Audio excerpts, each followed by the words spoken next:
Hello student, कैसे हैं आप। नेक्सस एजुकेशन पॉइंट में आपका स्वागत है। आज हम बात करेंगे एमपीएससी 008 भारत में राज्य की राजनीति की बुक के ऊपर। इग्नू यूनिवर्सिटी टॉपिक है भारत में राज्यों की राजनीति पर भूमंडलीकरण यानी वैश्वीकरण के प्रभाव बताइए। मोस्ट वेरी इंपॉर्टेंट क्वेश्चन है एमपीएससी 008 का। तो बच्चों बात करते हैं कि भारत में राज्यों की राजनीति में भूमंडलीकरण के क्या प्रभाव पड़े। अच्छे से देखिएगा। 20वीं शताब्दी के अंतिम दशक राज्यों की राजनीति के एक नया रूप धारण कर लिया। वैश्वीकरण और उदारीकरण की नीति ने एक ऐसी स्थिति उत्पन्न कर दी जिसमें राज्य सरकार सत्तावार निर्णयन के वास्तविक केंद्र बिंदु के रूप में उभरी है। तो बच्चों एक बात बताना चाहता हूं कि 20वीं शताब्दी का जो अंतिम दशक था यानी 1989 के बाद यानी 1990 के बाद भारतीय राजनीति में बहुत ही बदलाव आया। वैश्वीकरण और उदारीकरण ने देश की जो राजनीति है उसका स्वरूप बदल दिया। क्यों? क्योंकि देश के अंदर पहले केंद्र की सरकार होती थी, लेकिन अब प्रत्येक राज्य अब केंद्र सरकार में अपना सहयोग देने लगे और वैश्वीकरण उदारीकरण की नीति के अंदर यानी दौर में प्रत्येक राज्य विदेशी कंपनियों को अपने राज्य में लुभाने के लिए विभिन्न प्रयास करता रहता है, अच्छी से अच्छी नीतियां तैयार करता है, जिसके कारण जो राज्य है उसकी शक्ति यानी आर्थिक शक्ति में वृद्धि होती जा रही है। वैश्वीकरण उदारीकरण की नीति के अंतर्गत किसी राज्य को उसका लाभ मिला है और किसी राज्य को कम। जैसे कि आप देख लीजिए, उत्तर भारत के राज्यों में पंजाब, हरियाणा, दिल्ली जैसे राज्यों में बड़ी बड़ी कंपनियां आकर स्थापित हो रही हैं। तो यहाँ के राज्यों को जो राज्य है, यहाँ की सरकार है, उसकी आय में वृद्धि हुई है और राज्य का कार्यक्षेत्र कम हुआ है। जबकि अगर इसकी तुलना में अगर मैं साउथ की तरफ जाते हैं, जैसे कि बिहार में जाएं, झारखंड में जाएं, तो वहाँ पर बिल्कुल भी संसाधन नहीं है और वहाँ की गवर्नमेंट, वहाँ के जो निवेशक हैं वहाँ पर इन्वेस्ट करना पसंद नहीं करते, इसलिए वहाँ के राज्य कम विकसित हैं, जबकि उत्तर भारत के राज्य ज़्यादा विकसित हैं।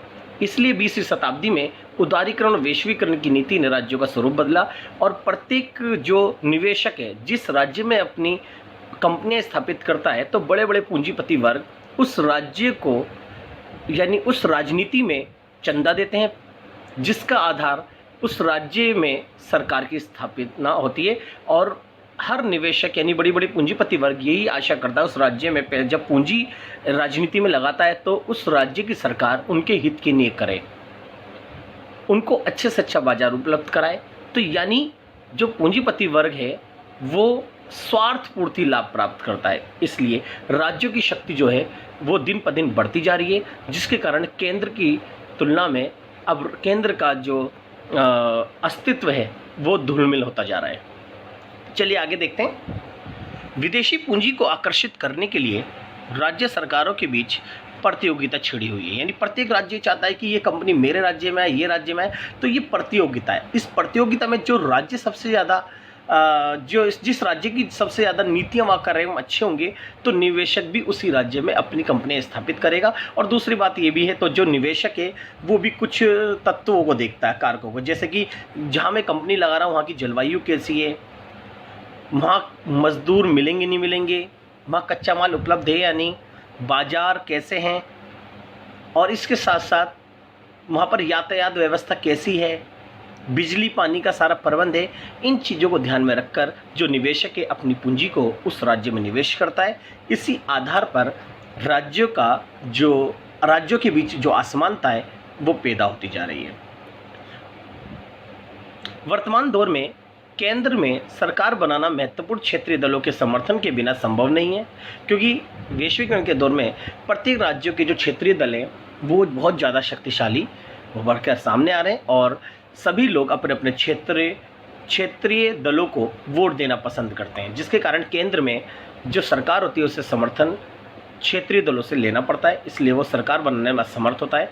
तो बाद में चलकर गठबंधन सरकार का ही उदय होता है। भूमंडलीकरण ने केंद्र की स्थिति को कमज़ोर किया है, वहीं राज्यों को इस योग्य बना दिया है कि भारत की राजनीति में अपनी सक्रिय भूमिका निभा रहे हैं।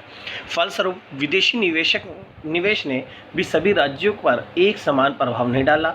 जहाँ तक कुछ राज्य धनी हुए हैं तो कुछ राज्य पिछड़ गए। वस्तुतः निवेशों का सहारा लेने से उदारीकृत राज्यों के बीच प्रतिस्पर्धा में वृद्धि हुई है। अतः भारत में राज्यों की राजनीति पर वैश्वीकरण का गहरा प्रभाव पड़ा है।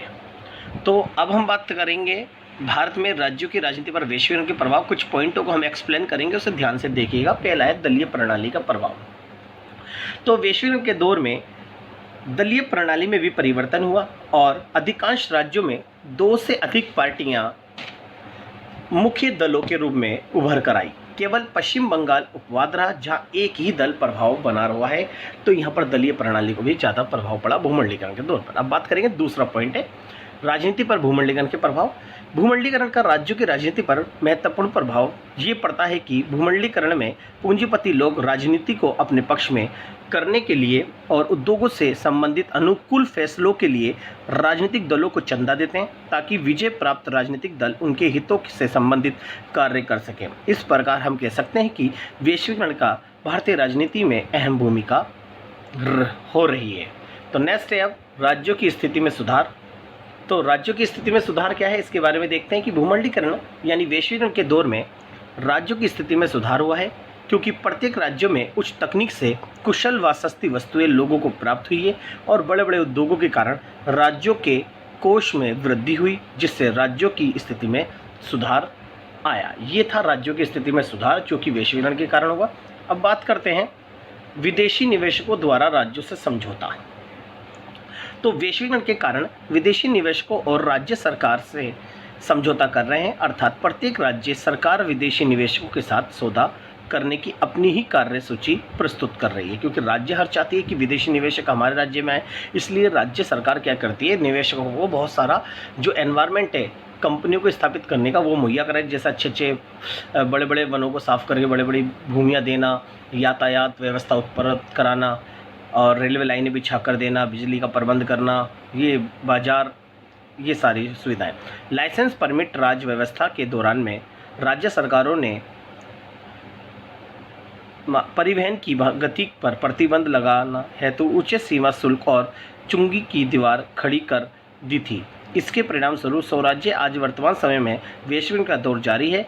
इस दौर में जो राज्य ने जो प्रतिबंध लगाए थे, जैसे चुंगी ज़्यादा लगाना, शुल्क, लगान, परिवहन की गति पर प्रतिबंध, लेकिन अब इस पर सारा प्रतिबंध हटा दिया है और राज्य सरकार निवेशकों के मार्ग में आने वाली बाधाओं को दूर करने का प्रयत्न भी कर रही है। तो ये था विदेशी निवेशकों द्वारा राज्यों से समझौता। अब बात करते हैं राज्य का सीमित कार्य क्षेत्र। जी, जो पहले राज्य सरकार काम करती थी लेकिन आज बड़ी बड़ी कंपनियां आकर वही काम कर रही है, इसलिए राज्य का कार्य क्षेत्र सीमित हुआ है और जो बड़ी बड़ी निवेशक है उनका कार्य भर गया है। जैसे कि वर्तमान समय में वैश्वीकरण के कारण राज्य का कार्यक्षेत्र सीमित हो गया है क्योंकि प्रारंभ में राज्यों ने समाजवादी नीति को अपनाया था। इसके अंतर्गत उत्पादन और वितरण दोनों सरकार के हाथों में थे, परंतु आज स्थिति इसके विपरीत हो गई है क्योंकि आज राज्य सरकारों ने उत्पादन और वस्तुओं के आदान प्रदान की अपने देश में अनुमति दे दी है और राज्य में संपूर्ण उत्पादन निजी हाथों में चले गए हैं जिससे राज्य के कार्यक्षेत्र में कमी आई है। इसका राज्य पर प्रभाव पड़ता है। अब कुछ बात करेंगे विदेशी उच्च तकनीक की तरफ आकर्षित। वही भूमंडलीकरण और उदारीकरण की नीति ने एक ऐसी स्थिति उत्पन्न कर दी है कि जिससे राज्य सरकार विदेशी उच्च तकनीक की तरफ आकर्षित होती जा रही है और प्रत्येक राज्य चाहता है कि जो विदेशी तकनीक है वो हमारे राज्य में आए ताकि हमारे राज्य में उच्च तकनीक को की बड़ी बड़ी कंपनियों को स्थापित करके लोगों का समर्थन हासिल कर सके ताकि लोग राज्य की सरकार को समर्थन दे सके और उनका पॉजिटिव प्रभाव पड़े। इसके फलस्वरूप पूंजीपतियों को अपने उद्योग की स्थापना के लिए राज्य सरकारों से सौदा करना पड़ रहा है। नेक्स्ट है विभिन्न राज्य विकास की ओर अग्रसर। अब बात करेंगे भूमंडलीकरण के कारण विभिन्न राज्यों को उच्च व कुशल तकनीक हासिल हुई है और भूमंडलीकरण के दौर में लोगों को रोजगार प्राप्त हुआ है जिससे राज्य के नागरिक में गरीबी और बेरोजगारी का अंत हुआ है। वैश्वीकरण के इन सभी प्रभावों से राज्य विकास की ओर बढ़ा है। हम कह सकते हैं कि राज्य सरकारें आर्थिक क्षेत्रों में महत्वपूर्ण भूमिका निभा रही है। तो ये हमने बात करी थी बच्चों राज्यों की राजनीति में भूमंडलीकरण का प्रभाव। ये मोस्ट इम्पोर्टेंट का क्वेश्चन है, इसे आप बहुत अच्छे से करिएगा। आई होप हमारी वीडियो अगर आपको अच्छी लगी हो तो हमारे चैनल को सब्सक्राइब करें, ज़्यादा से ज़्यादा लाइक शेयर ज़रूर करें, कमेंट्स करें।